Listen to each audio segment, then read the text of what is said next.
All right, welcome to another episode of Between the Coast. I'm your host, Fernando, with our stars Cassius and Jared.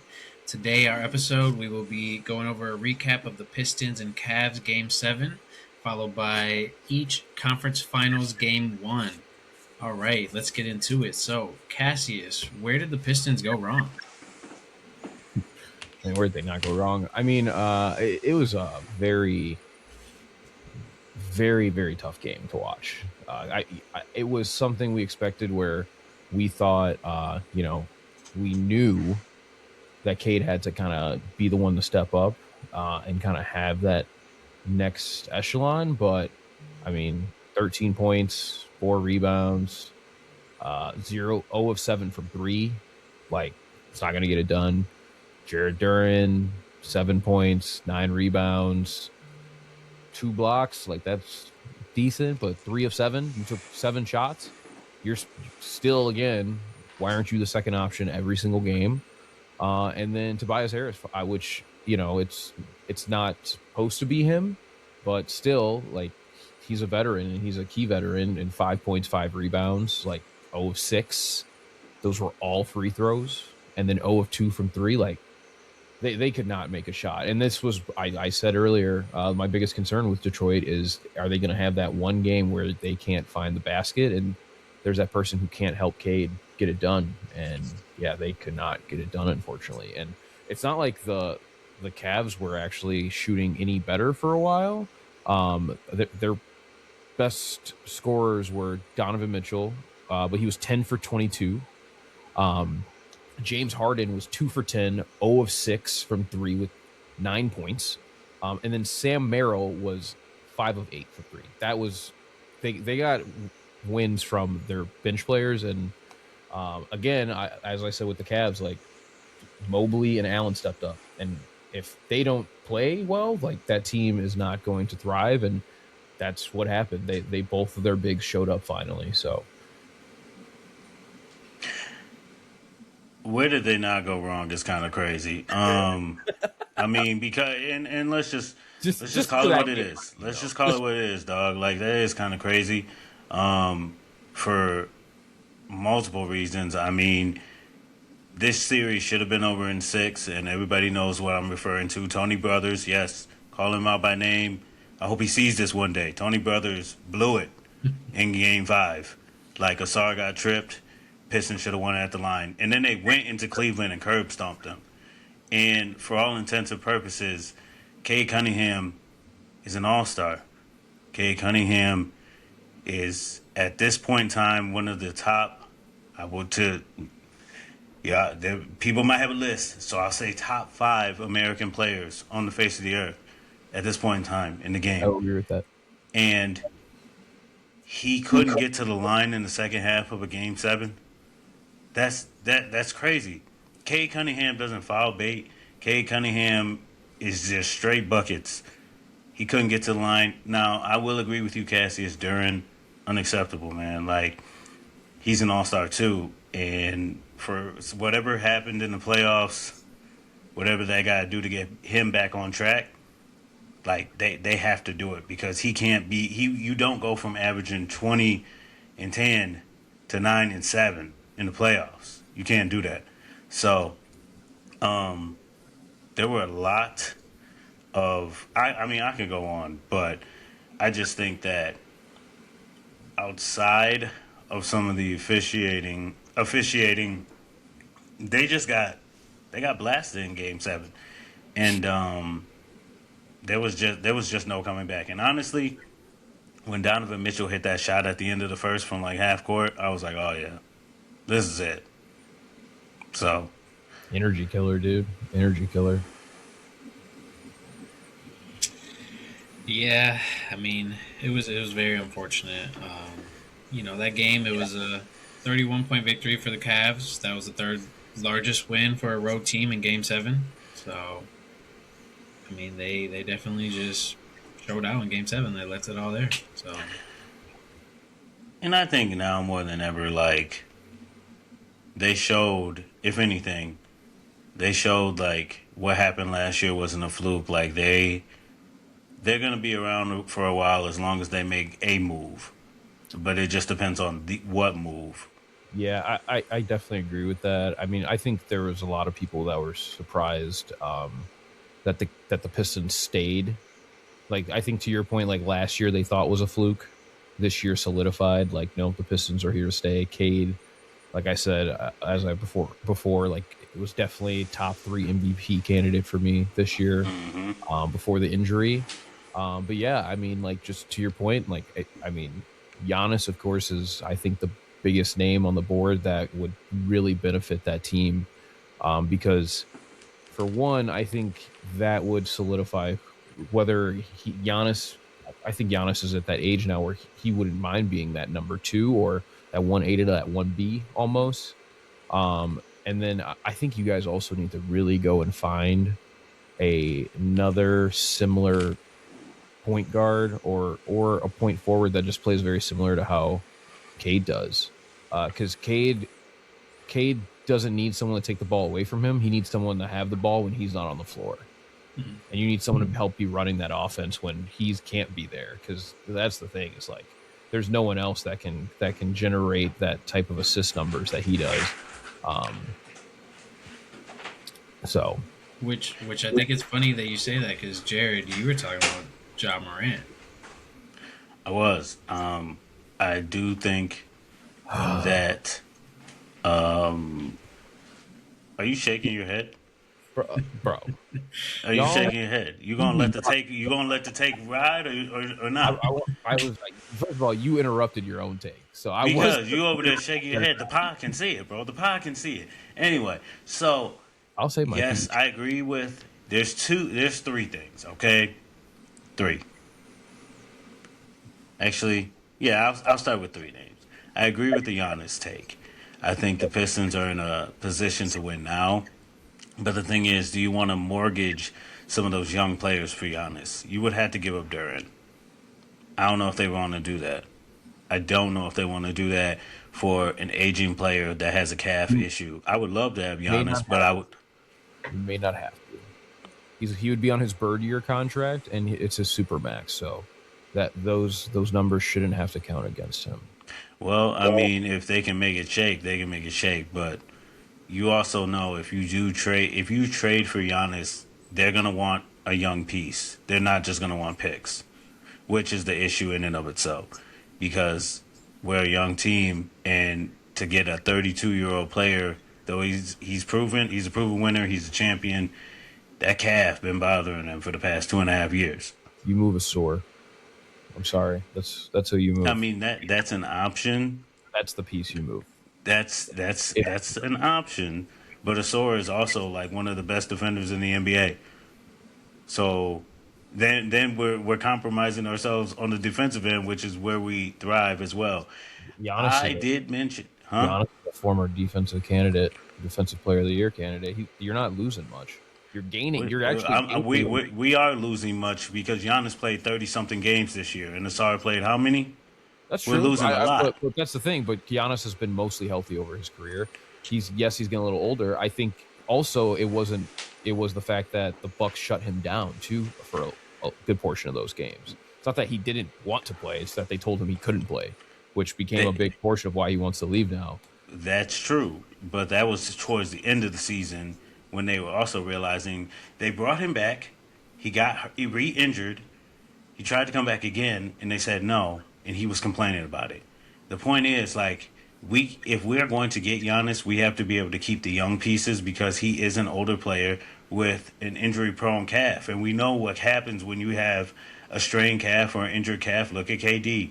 Look at Tatum. Tatum's calf was injured before last year too. Before he blew his shit up. My bad. Y'all know what I'm saying. But I saw that to say Giannis is an option. I do agree with you on that. What about and Booker? He's under contract. You're gonna have to move all the young pieces for that. You're going to. That includes the SAR. That includes all your picks. Like, I don't know if they want to do that either. Wait, Devin Booker? Yeah, and plus, didn't he just sign an extension till 2029 or something like that? Yeah. Yeah, so Which leads me to my point about Ja Morant. You could get him for pennies on the dollar.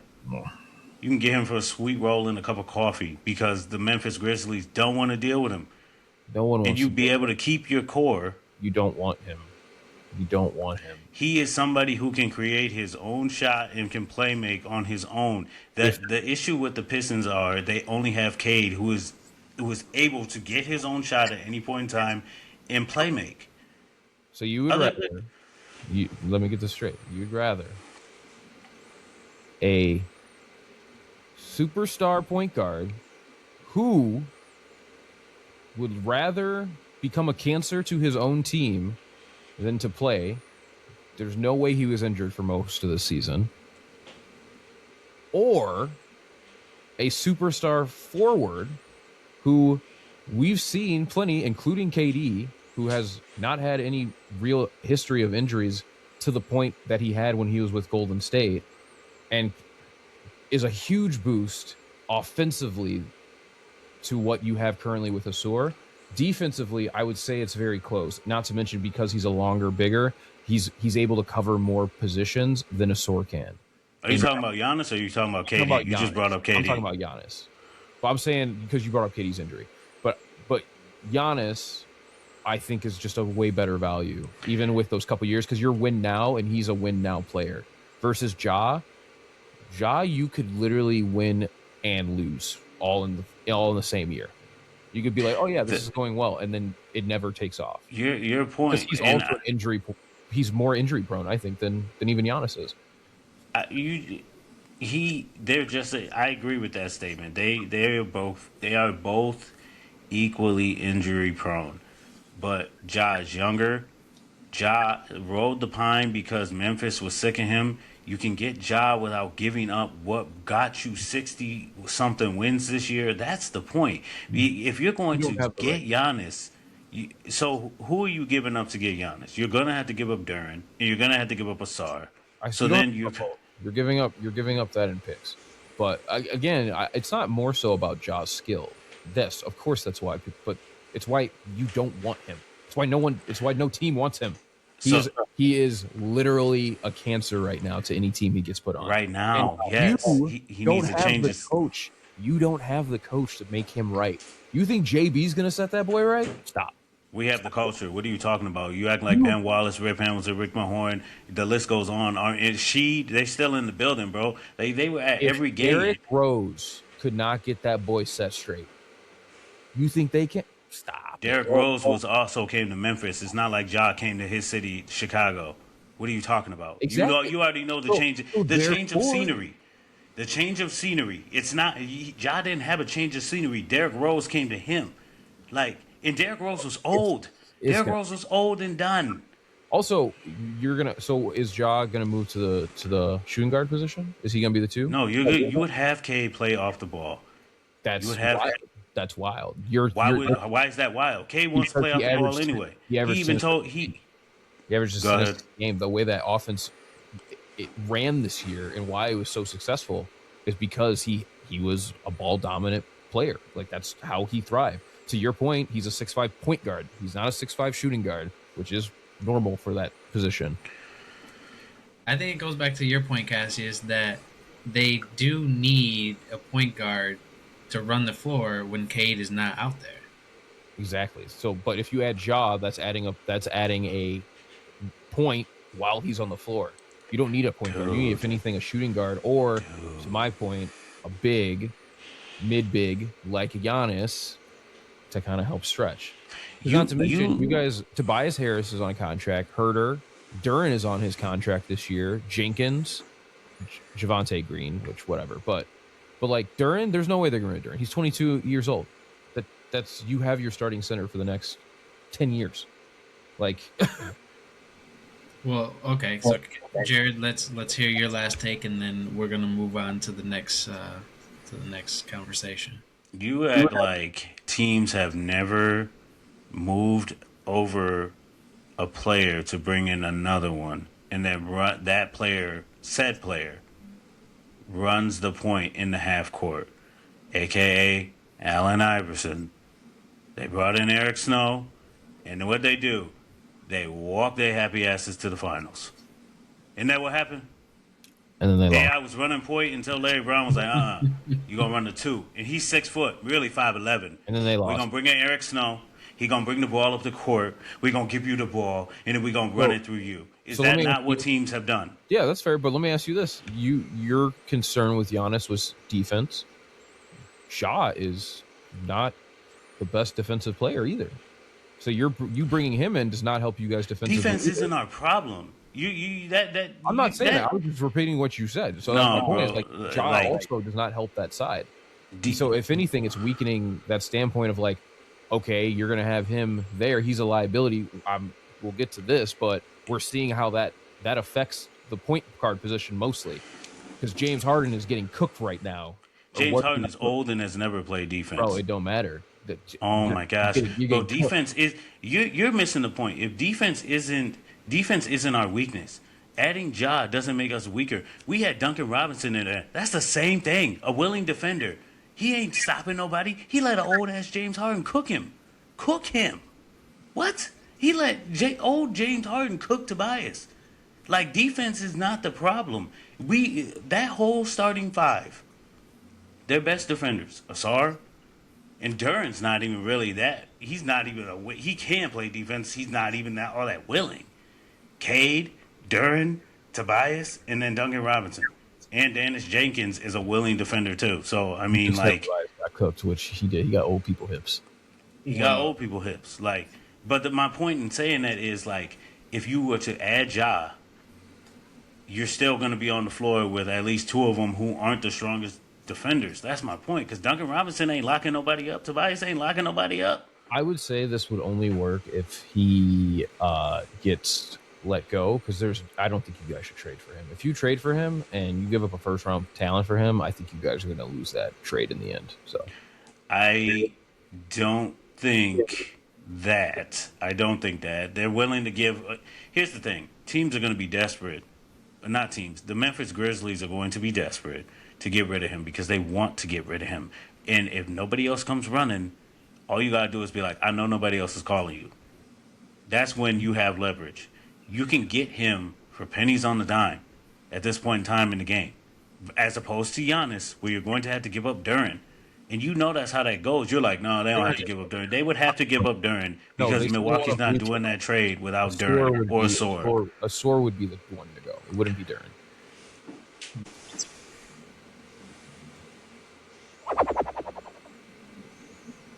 All right, so we are going to transition to the Knicks versus Cavs game 1. Jared, what was your take about the game, especially fourth quarter and overtime? That Jalen Brunson is a star. Donovan Mitchell is a Robin. James Harden is old. I mean, that's pretty much it. Check. Like that's it. That's it. Donovan Mitchell is not bad. He's not a Batman. And James Harden, we found that out years ago. Not a Batman. And he's getting cooked, like Cassius said, defensively. And then Jalen Brunson, the only team that could have stopped him is sitting at home. So he's welcome. Cassius, what's your take on game 1 of Knicks versus Cavs? I will say, first of all, these 2 game 1s. Wow. Anyone who says basketball is a dead sport, I'm telling you, I tell them they just got to watch the playoffs. For one, both games went into overtime, 101 to 101, in crazy stats all around. I think that it was a complete disaster on the Cavs side. They had the game. You're up by 20 in the fourth. And at the end of the day, the biggest blunder is by Kenny Atkinson. I don't care what you say. His soundbite was the worst soundbite I've ever heard, and that's by a man who clearly was in shock, probably still, by what just happened. But for you to say, you're supposed to have 2 timeouts. Yes, I agree with you, Kenny. Have 2 timeouts. But guess what? You had 4. Yeah, that's pretty 4 bad. minutes left. And after you get down to that 3 minutes, guess what? You lose those 2 timeouts. You let them go on that unbelievable run, starting with 7 minutes in the fourth quarter, and you said, "Nah, we're gonna let it play out." And you kept Harden in that game, not only getting cooked, but who decided to try to play hero ball when let's see Harden's stats. 5 for 16, 6 turnovers, 1 of 8 from 3. Yeah, that's who Kenny said he has 100% faith in. That coaching was egregious down the stretch. You have to use those timeouts. You got to stop the run. I think James Harden. Well, also Merrill almost hit that shot. That shot would have been crazy. By the way, that might have buried the Knicks in game one. You know who else was open? Donovan Mitchell. It's wild. Which, I mean, Donovan Mitchell made his last shot with 8 minutes and 19 seconds left in the game. He didn't score another bucket for the rest of the game, fourth quarter or overtime, which was wild. Him and Harden were 1 for 10 in the final fourth quarter and overtime run when the Knicks scored 44 points and the Cavs scored 11. Yep. 11. To Jared's point too, I'm a huge Donovan Mitchell fan. The Spider, I'm very, very disappointed because the man disappeared. I didn't know what I was looking at. He wouldn't request for the ball. He didn't call the ball. You call game. You are supposed to be, to Jared's point, you're supposed to be Batman. Like, you're Spider-Man, dude. Like, what are we doing here? Like, I was wondering, who came in? Like, did James Harden just say, "I got this," and you were like, "All right, cool, I'm gonna step to the side"? But it was atrocious from every standpoint to let that game slip away the way it did. But kudos to the Knicks, dude. Man, Jalen Brunson, Illinois boy, what a baller. He, as we've said in our own conversations, a dog, the doggiest of the dogs, dude.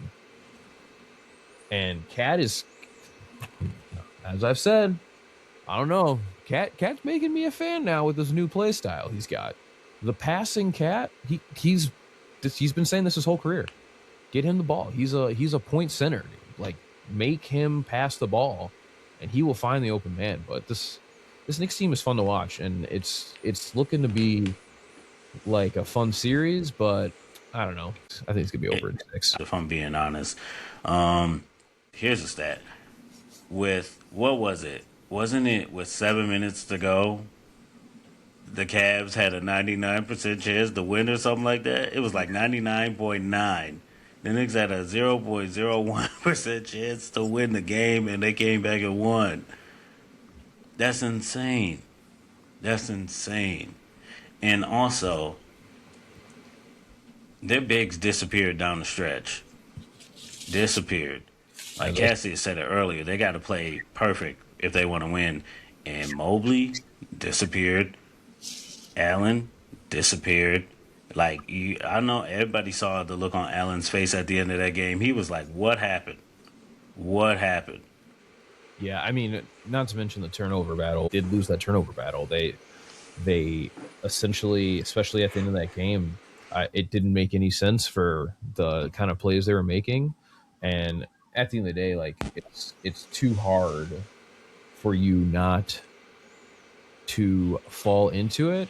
But honestly, you're right, Jared. I mean, after watching Donovan walk down that tunnel at the end of the game, like, how do you come back from that? You should feel a certain way. Like, you had them. Yeah, they had them, and they gave it up. And I think, honestly, everybody's talking about Donovan Mitchell is going to leave this year if they don't get it done. Like, Donovan Mitchell needs to leave and find his Batman, because you got two Robins. You got a young Robin and you got an old-ass Robin. So, I mean, yeah, that team. And honestly, if they get swept, like Cassius said, you have 4 timeouts. that's gonna be a fireable offense, dog. I'm sorry. I'm sorry. Like you can't do that, especially because the Knicks have been putting up historic numbers all postseason, and you had them. You had them on the ropes. Yeah, nah.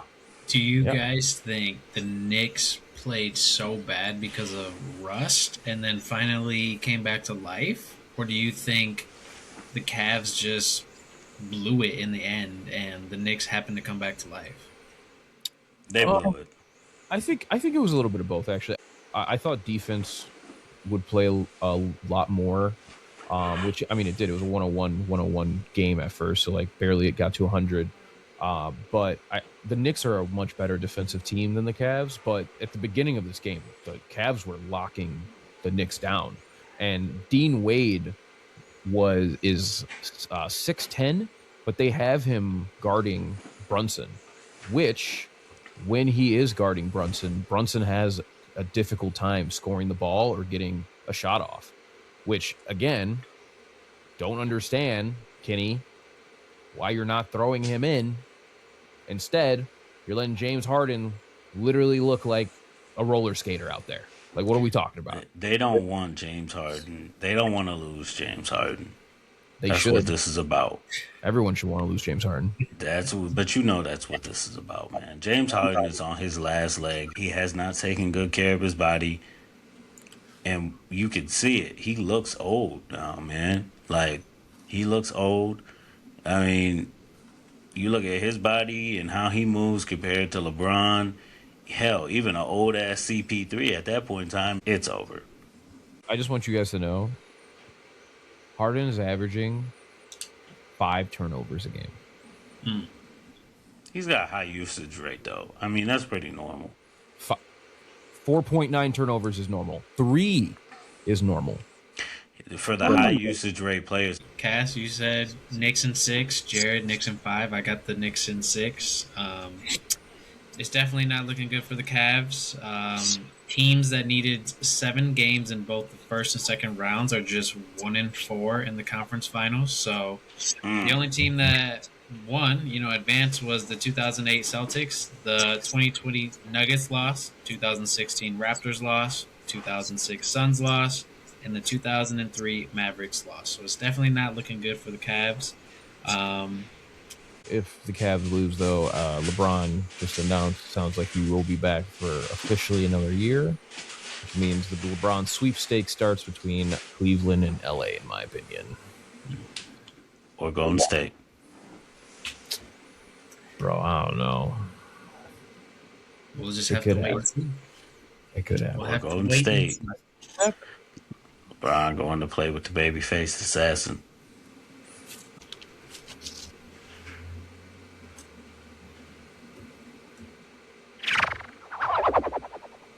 All right, and at this time, we are going to transition to the Spurs versus OKC, Game 1.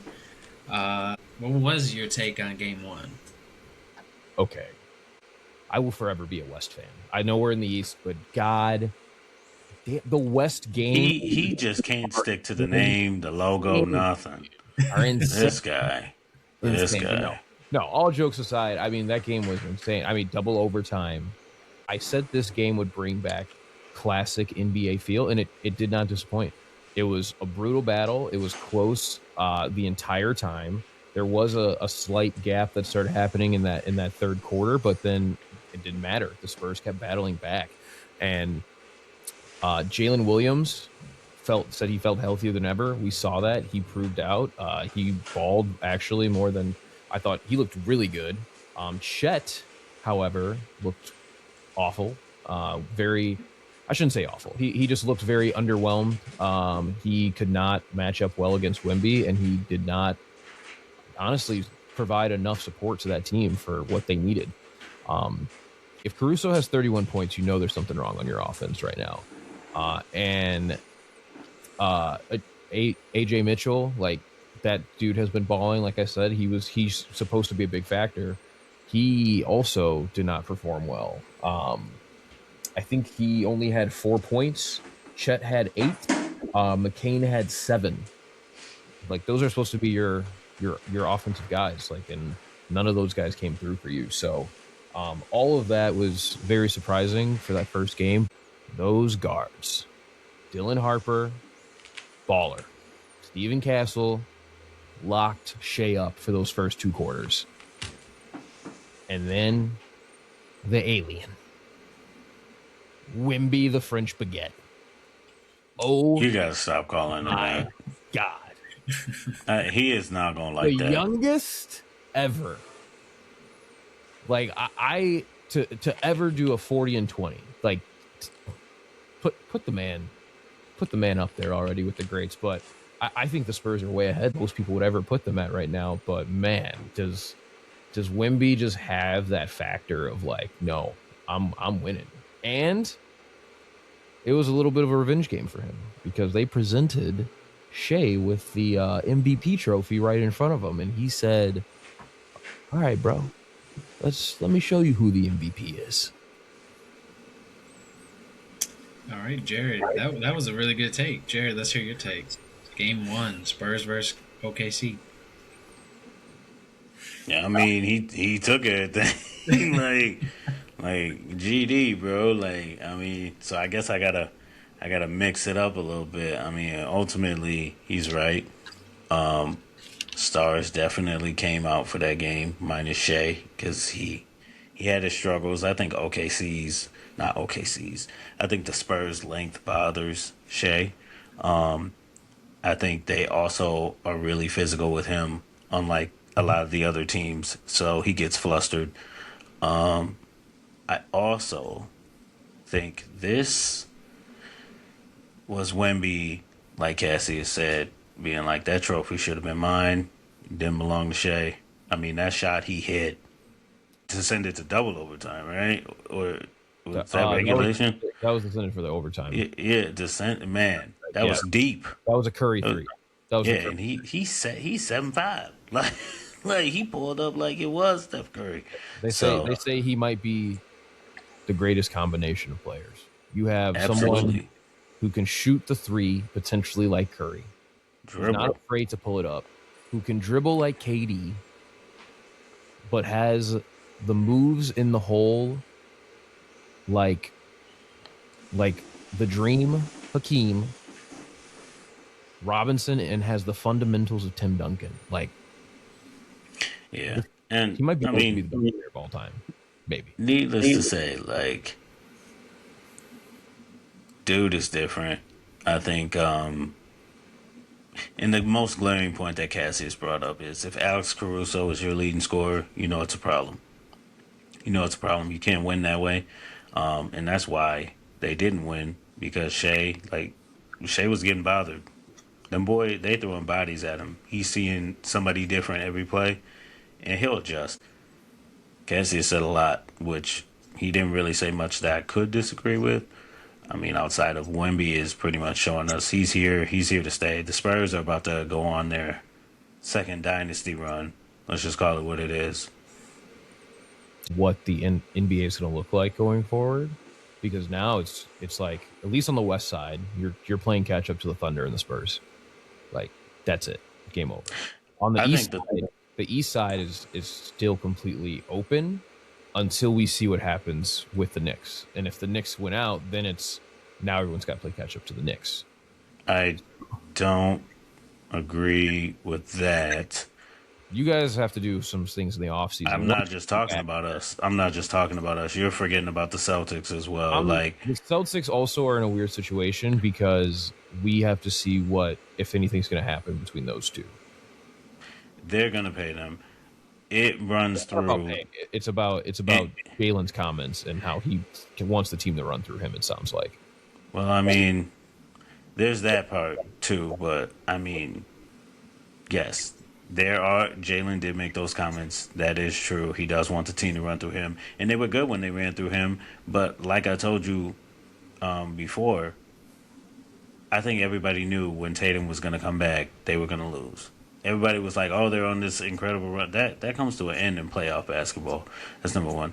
We've been talking about the Pacers. They have all their players outside of their stars. So, like, the East, I don't think it's going to run through New York, whether they win or lose. If I'm being honest, it's wide open, like you said before you made that comment about the Knicks. But for the West, yeah. Are we possibly, if OKC doesn't get out of the West this year, and they can't get healthy because Jalen Williams has not been healthy, Chet been in and out, and so has Harkenstein, and pretty much Shea is the only one that plays consistently. Are we sure they're gonna win again? Like within the next 5 years, if they can't stay healthy? That's a good They question. have 6 first-round picks. You don't think they're going to trade those to get what they need? They might. I'm not worried, or OKC is not worried about their future. They have built themselves up for the next 3 to 4 years to either draft properly and put the players around those 3, or trade one of those pieces with the draft picks they have to bring in a higher value prospect. How many championships do you see OKC winning in the next 5 years? Next 5 years? Mm-hmm. How about this? Do you want 5 or 10? I'd say 5. I see them winning one more. But that's the thing. It's so hard. Our last 3-peaters were the Lakers. Lakers, yeah. It's hard. You can be a dynasty, but that's the thing. Is like the dynasties dwell on keeping the players together. So if OKC's goal is to keep Chet, Williams, and Shea together, then at the end of the day, you're going to use those pieces to bring in what they need around them to keep building on that team. I mean, those are some really good takes. That was a great first game. Definitely one for the ages. That was the 6th game won in NBA playoff history to go into double overtime. The last time that happened was the Spurs versus the Warriors in 2013. Spurs won 129 to 127 and ended up winning that series 4-2.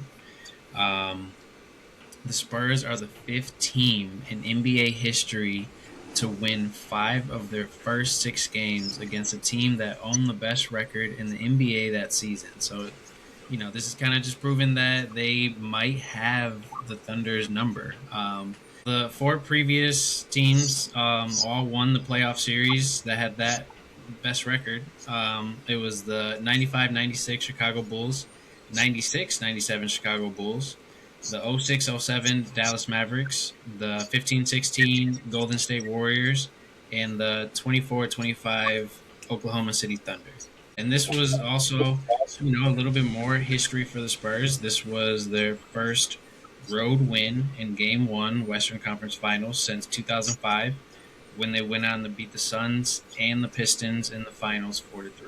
So the Pistons slander just gonna keep coming. Honestly. It's just gonna keep coming. Let me say one other thing about OKC. Like, if these injuries, I understand they got the 6 first-round picks and whatnot. They could trade for whoever.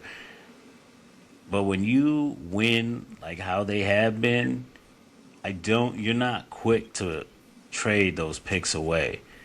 And if they can't get back to the mountaintop, it's going to look exactly like it did with all the other teams who just couldn't get over the top. You start trading away people, and before we know it, the Spurs have a clear path, and the Lakers. I think the Lakers will make some moves too. So, to being the best teams in the West.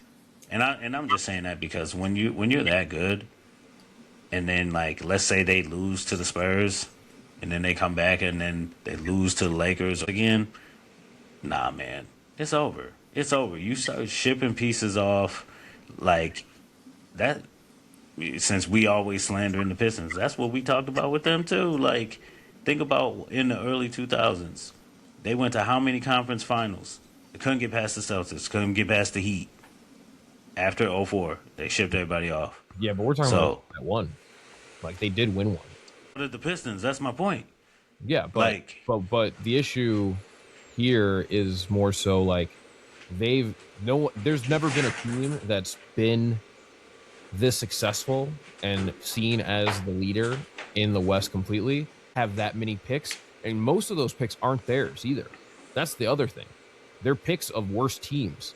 Like, we're lucky that they only got the 12th pick this year. They could have almost got a top 5 pick again this year. They could have. They could have. And then the West and the NBA would really have been screwed. The picks are the biggest difference. And I mean, Sam Presti deserves all the credit for that. He deserves all the credit for that. He literally talk about the formula if you gonna tank right. Like, talk about it. But, and I mean, he had superstars he traded away, KD, Russ, Harden. So, I mean, it all was a return on investment. He got himself a chip. He got himself a nice team. I just think, like, between them, the Spurs, the Lakers, and there will probably be another surprise team in the West. I don't know how long their run lasts, especially because J-Dub all of a sudden can't stay healthy. Like, even Shea was out a little bit this year. They're not old. Yeah. I mean, Cassius, Just any saying. final thoughts before we have to end this session? Yeah, no, I do agree with Jared's points. Lakers, even, of course, being a Lakers fan, also, and even, Rob said that Lakers are different. We're a different franchise. They're always going to compete. They're never going to take an off year, essentially. And yeah, in other news too, Jason Kidd was let go from the Dallas Mavericks. Mutual understanding, which he's just happy probably to get out of that franchise now. Probably. Lastly, windows don't last long for winning. Last longer in basketball than any other sport, though. Okay, we have Jordan, we had Magic Johnson, Larry Bird, we have Steph Curry. All these players have had dynasty runs, multiple championships. It's more common in NBA than I say than any other sport. So Correct. I will give you that part. But what I'm saying is the window, like even the Warriors' window seemed to closed until they captured that last one. Like people thought they were cooked without KD. Is that not accurate? Or I mean, we knew you can't be cooked if you got Steph Curry. I mean, they were writing them off. He broke his wrist. He sat out a whole year, and then they were a bubble team because Clay was injured for 2 years, and then they finally came back and got it done. But like, that's my point. Like, the windows do not last long. They don't last as long as they used to, especially in this current NBA with low management and people sitting out. You gonna cost yourself a playoff series off of seeding alone because you don't want to play 15 games. Right. That's my last point. All right. Well, unfortunately, that is all the time we have. Tune in to our next episode. We will continue discussing the NBA Conference Finals. We will also go over the NFC East predictions for their schedules. Thanks for joining the best in the Midwest, and join us next time for another episode of Between the Coast. See ya.